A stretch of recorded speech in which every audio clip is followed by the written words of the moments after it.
The starship Unyielding Truth drifted through the darkness of space, its engines sputtering and failing. Captain Tahoe stood on the command deck, his tall, slender form rigid with concern. The blue-green planet called Earth filled the main screen before him. "Status report," he said, his voice calm despite the situation. Officer Neri touched her control panel. Her scaled skin shifted from blue to a worried purple as she spoke. "Drive core failing rapidly, Captain. We cannot jump again. Systems show 82% damage." Tahoe clicked his mandibles together, a habit when he was thinking. His species, the Selvarans, were known across the galaxy for their careful planning. This emergency was not in any plan. "How far to the nearest Concordat repair station?" he asked. 17 light cycles, sir. We cannot reach it." Neri's four-fingered hands moved across her screen. "This system has only one option: Earth." Tahoe frowned. Earth was still new to the galactic community. Humans had only achieved faster-than-light travel 3 centuries ago, barely a moment in cosmic time. The Concordat had only allowed them to join as junior members 50 years ago, and many older species still doubted their readiness. "What do we know about their repair capabilities?" Tahoe asked. "Unknown, sir, but their system shows unusual activity for a Class 3 world." The science officer, Minho, joined the conversation. "Humans are different, Captain. They develop technology in unusual ways, not always following standard patterns."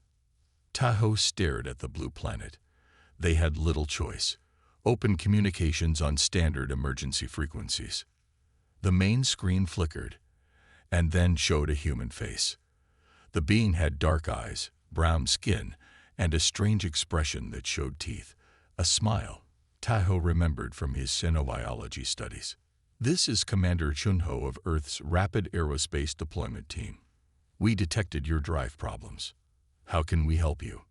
Tahoe blinked in surprise. The humans had responded immediately, and in perfect Concordat standard language. "This is Captain Tahoe of the Selvaran vessel Unyielding Truth. We require urgent repairs. Our drive system has failed." The human smile grew wider. "You're in luck, Captain. The RAD riders specialize in emergency repairs. We're sending approach vectors now. Follow them to our orbital station." Neri looked concerned. "Captain, should we trust these humans? The Concordat advisory suggests caution when dealing with younger species." Tahoe considered this. The ship carried valuable research data, and Selvarans rarely interacted with humans. But without repairs, they would be stranded forever. "We have few options, Officer Neri. Plot the course." As the Unyielding Truth limped toward Earth, the crew watched with growing amazement. The planet's orbit bustled with activity, ships of various designs moving in organized patterns, massive space stations, and construction projects that seemed both chaotic and purposeful.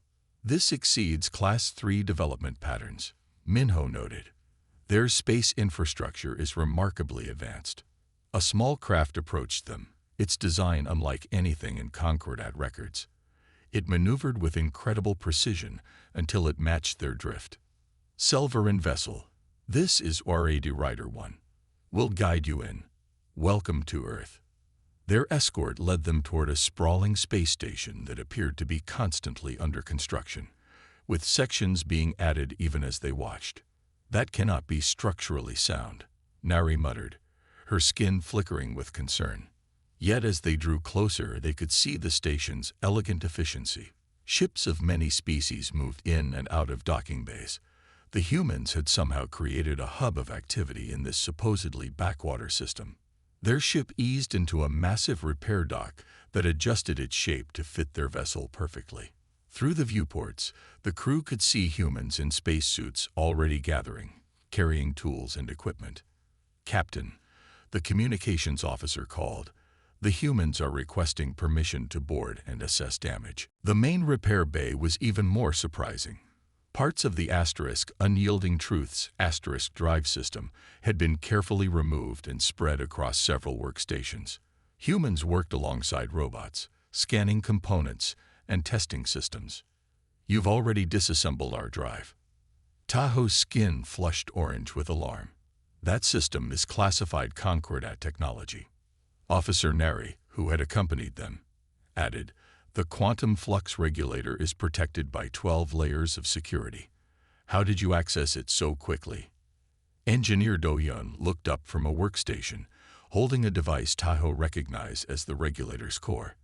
The human's hands were remarkably deft for a species with 5 fingers instead of 4.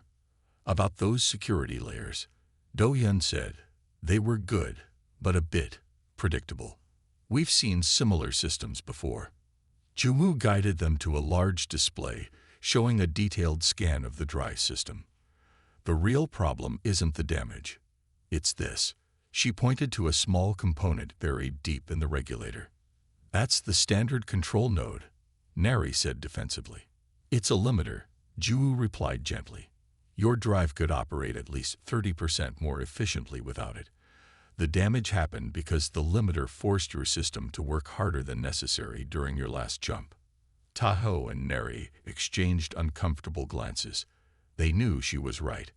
The Concordat deliberately limited drive technology for non-founding species, including Selvarans. But humans shouldn't have been able to identify this so quickly. How did you know? Tahoe asked.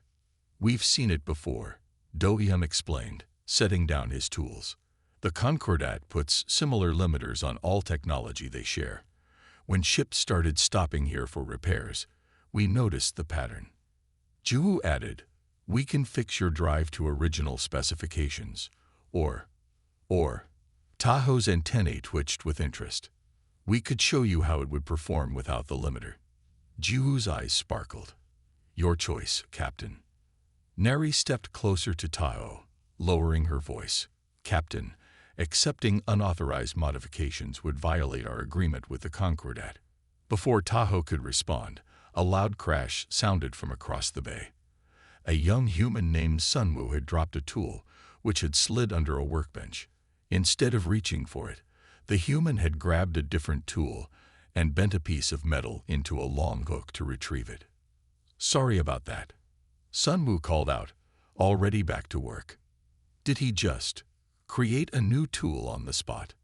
Tahoe asked, fascinated. That's what humans do, Ju said with pride. We adapt. When something doesn't work, we don't follow the manual. We find another way. Tahoe walked slowly around the workshop, watching the humans at work. One team had created a holographic model of the drive and was testing different configurations. Another had connected Selvaran components to human diagnostic equipment through adapters that shouldn't have been compatible, yet somehow worked perfectly. This is why the Concordat is cautious about your species, Tahoe said quietly. You don't follow the established paths of development. Do-Yun shrugged. We tried following the Concordat's recommended development timeline. It was too slow. We had problems to solve.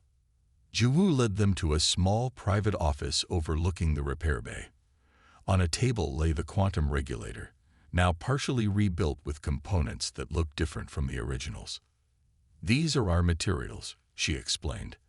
Lighter, more heat-resistant. They'll extend your regulator's life by at least 5 cycles. And the limiter? Tahoe asked. We can leave it in place if you prefer, or replace it with this.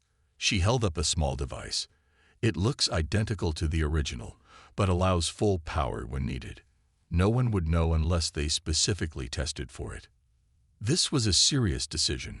Removing the limiter would give his ship unprecedented speed and range, but if discovered, could result in severe penalties.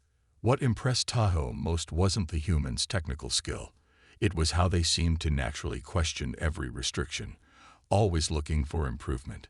The Selvarans, like most Concordat races, followed established patterns.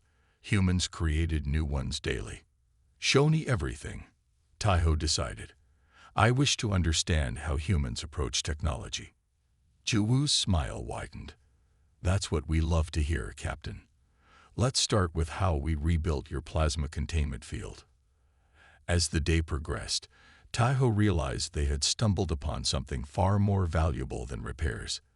They had found innovation unbound by convention, a resource the Concordat had gravely underestimated. The repair work had been underway for 3 days when the alarm sounded throughout the station. Captain Tahoe and Officer Neri were observing the humans installing new components in their ship's drive core. The sudden wailing noise made Tahoe's antennae twitch with alarm. "What's happening?" he asked as the human engineers immediately dropped their tools and began rushing toward the exit. Engineer Juwu was already checking a small device on her wrist. Emergency call from the asteroid belt mining station. They're in trouble. Commander Chunho's voice came over the station speakers. War-Aid Riders, Code Red deployment. Mining platform Delta 7 has reported critical hull breach and atmosphere loss. 32 workers trapped. Launch in 10 minutes. Tahoe followed Juwu as she ran toward a large hangar bay.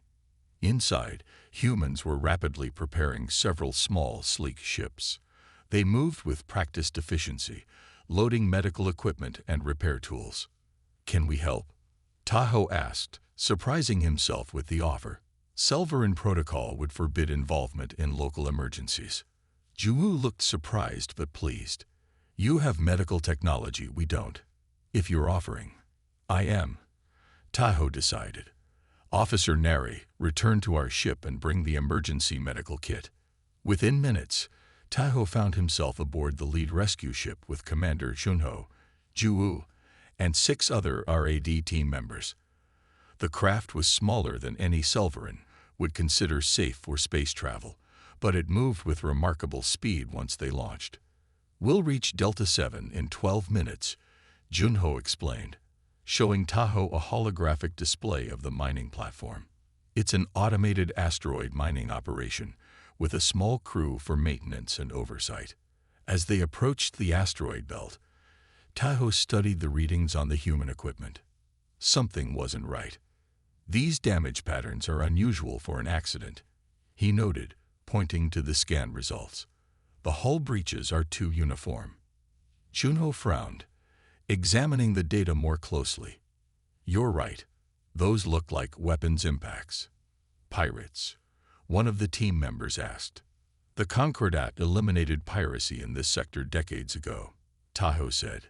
Juwu was already checking a different screen. Energy signatures match Concordat military-grade weapons. Why would they attack a mining platform? Before anyone could answer, their ship shook violently. A warning light flashed red on the control panel. "We're being targeted," Chunho shouted, his hands flying over the controls. The small ship dived and spun, narrowly avoiding another energy blast. "Everyone, combat positions." To Tahoe's amazement, the rescue ship transformed around them. Panels that had seemed decorative slid away, revealing weapon systems and additional shields. The RAD riders moved to new stations with practiced ease. "You armed your rescue vessels?" Tahoe asked, astonished. "Earth learned the hard way that rescuers need protection too," Junho replied grimly, guiding their ship behind a large asteroid for cover. "Can you operate a scanner? We need to locate the attackers." Tahoe nodded, quickly learning the human system. It was surprisingly intuitive. 3 small vessels hiding in the asteroid field. Their energy signatures are strange. They appear to be Concordat design, but modified. "Show me," Chunho requested. When the attackers breached the station minutes later, they met unexpected resistance. The combination of human determination and Selvarin technology proved formidable. Later, as they evacuated the miners to safety, Tahoe watched Juwu coordinating the rescue. He had come to the asteroid belt expecting to observe humans in action. Instead, he had become part of their team. Something was changing in how he viewed these young, chaotic beings. They were far more than the developing species the Concordat had labeled them. Back at the Earth orbital station, the mood was tense. Captain Tahoe sat in a conference room with Commander Chunho, Juwu, and several other humans. On the table between them lay pieces of equipment recovered from the attackers. "These are definitely Concordat weapons," Tahoe said, examining a small energy pistol. but they've been modified to hide their origin. Mayan, Earth's official representative to the Galactic Concordat, studied the data on her screen. She was a serious woman with short black hair and the calm demeanor of a diplomat. The prisoners refused to talk, she reported, but their ship's records show they've attacked 3 other human operations in the past month. Why target human mining stations? Officer Nari asked. She had joined them after the rescue, her purple skin now showing flecks of concerned yellow. Junho activated a large display on the wall. It showed images of the damaged mining platform alongside data charts. We think they're trying to slow down our resource gathering. The platform was extracting rare metals used in advanced drive systems. Tahoe felt a cold sensation run through him. The Concordat strictly controls those materials. Exactly, Maya nodded.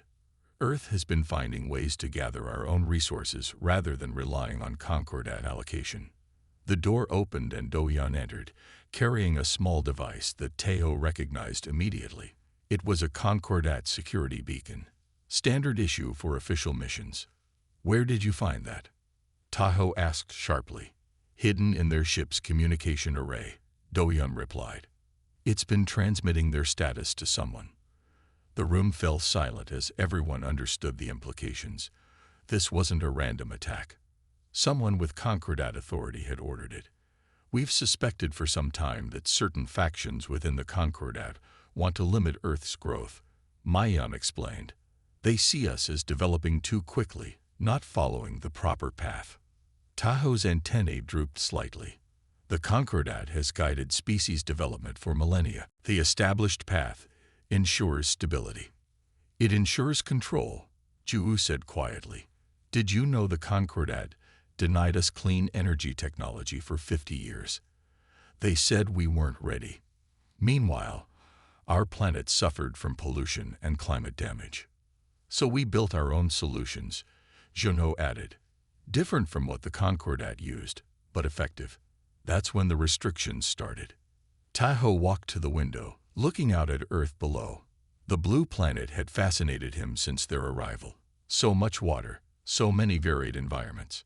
Your species adapts quickly, he said finally. The Concordat values predictability. Your methods seem chaotic to them. Chaos and creativity are neighbors, Do-yeon smiled. Look at what we did with your ship. The improvements work, don't they? Tahoe couldn't argue with that. The repairs to the asterisk, unyielding truth asterisk, had gone far beyond restoration. The humans had enhanced nearly every system they touched. My ship carries detailed records of Concordat research missions, Tahoe said suddenly, including data on who has access to military-grade weapons and security beacons. Nari looked alarmed. Captain, sharing that information would violate. It would help identify who ordered these attacks. Tahoe interrupted. I believe that's more important than protocol right now. Junho leaned forward. Are you suggesting an alliance, Captain? I'm suggesting cooperation, Tahoe replied carefully. If someone in the Concordat is attacking human operations, they're violating the very rules they claim to uphold. Mayan nodded slowly. We need to be careful. The Concordat could use this as an excuse to further restrict Earth if they discover our involvement. Then we ensure they don't discover it, Tahoe said. His skin shifted to a determined blue shade. My crew contains some of the best data analysts in the Selverin fleet. With your technical skills and our knowledge of Concordat systems, we could trace the attacks back to their source. Ju finished, her eyes lighting up with excitement. Tahoe found himself responding to her enthusiasm. Precisely. Junho stood and extended his hand in the human greeting gesture. Partners, then. After a moment's hesitation, Tahoe placed his 4-fingered hand in Junho's 5-fingered one. The difference in their anatomy was obvious, yet somehow complementary. Partners, he agreed. Later, as the teams began their work, Tahoe watched humans and Selverins working side by side. His science officer, Minho, was showing Do-yeon how to access Concordat data structures. Ju and Neri were designing a communication system that could bypass standard monitoring. Strange to see our species working together like this, Mayan said, joining him at the observation window. Indeed, Tahoe replied. In the Concordat, species tend to stay segregated by development level. This integration is unusual, but effective. Mayan smiled. Your crew seems to be adapting well. Tahoe nodded. Perhaps we all have something to learn from human methods. Captain Tahoe walked the length of his ship, inspecting the work with Officer Nari at his side. The Selvarin crew moved with new energy, excited about the improvements they had discovered working alongside the humans. The drive core efficiency is 43% above Concordat specifications, Nari reported, her skin glowing a pleased blue. And the humans installed their modified shield harmonics that make us nearly invisible to standard scanners. They've given us quite a gift, Tahoe said quietly. Do you think the Concordat will notice? Nari asked. Not if we're careful. The modifications look standard from the outside. Tahoe paused at a viewport, looking out at the busy repair station. Did you complete the other task? Nari nodded. The evidence is secure. Manion has confirmed that 3 high-ranking Concordat officials were involved in ordering the attacks on human facilities. The data is encrypted with human methods. Our own security experts wouldn't recognize it. Their week at Earth had produced more than repairs. The joint investigation had uncovered a conspiracy reaching into the highest levels of the Concordat, a deliberate effort to sabotage human advancement and frame other species for the attacks. A soft chime indicated it was time for departure. Tahoe made his way to the main airlock where the Uraid Riders team waited to say goodbye. Commander Chunho stood at the front, flanked by Juwu, Do-Yun, and the other humans who had worked so closely with the Selvarin crew. They had exchanged more than technical knowledge in their time together. They had shared meals, stories, and eventually, trust. Your ship is ready for departure, Captain, Chunho said formally, though his eyes showed warmth. All systems check perfect. Better than perfect, Juwu added with a smile. Though remember what we discussed about the quantum stabilizer. Keep it below yellow zone for the first few jumps until it fully integrates. Tahoe nodded. My engineers have studied your modifications carefully. We will not waste this gift. Juwu stepped forward and handed him a small device. This contains our secure communication protocols. If you need help again, or if you just want to talk, Do-Yun added, you can reach us directly. It will bypass the Concordat relay network. Tahoe accepted the device, understanding its true significance. This was no mere communication tool. It was a direct link between their peoples, outside official channels. We've prepared something for you as well, Tahoe said. He gestured, and Minho brought forward a small case. Inside were data crystals glowing with a soft light. These contained Selvarin scientific data not shared with the Concordat. Medical techniques, biological research, star maps from our deep space missions. Chunho's eyes widened. This is incredibly valuable. Knowledge should be shared, not controlled, Tahoe said, surprised by his own words. A week ago, he would never have considered such an action. The moment had come for final goodbyes, but Tahoe had one more announcement. Engineer Sunwoo, please step forward. A young human male in a blue jumpsuit approached, looking nervous but excited. With Commander Chunho's permission, Engineer Sunwoo has accepted my invitation to join our crew as a technical advisor. The first human to serve on a Selvarin vessel. The announcement caused a stir of surprise and delight.